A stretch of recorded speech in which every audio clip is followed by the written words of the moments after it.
بسم اللہ الرحمن الرحیم نحمده ونصلی ونسلم علی رسوله الکریم اما بعد قال رسول اللہ صلی اللہ علیہ وسلم لقد هممت ان أأمر فتيتي فيجمعوا لي عزما من حطب ثم آتي قوما يصلون في بيوتهم ليست بهم علة فأحرقها عليهم۔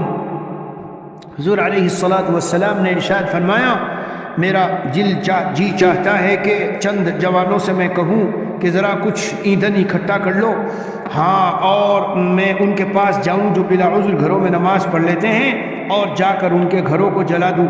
دوسری روایتوں میں آیا ہے کہ اور میں ادھر کہوں کہ نماز قائم کر دی جائے اور جماعت شروع کر دی جائے اور میں جاؤں ان گھروں میں آگ لگا دوں۔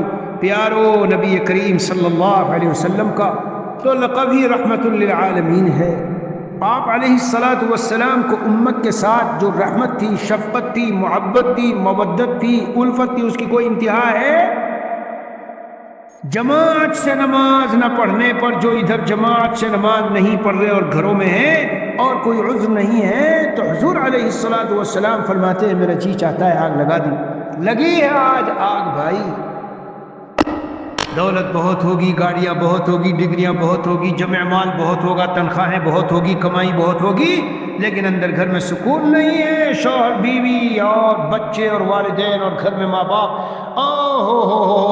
نظارے ایسے ایسے کہ جہنم بنے ہوئے ہیں گھر۔ یہ آگ ہے جو لگی ہے جو ہمیں دکھائی نہیں دیتی۔ نمازوں کی پابندی اور جماعت کے ساتھ یہاں خاص جماعت کا اہتمام ہے۔ صلی اللہ نبی کریم وعلی آلہ واصحابہ اجمعین والحمد للہ رب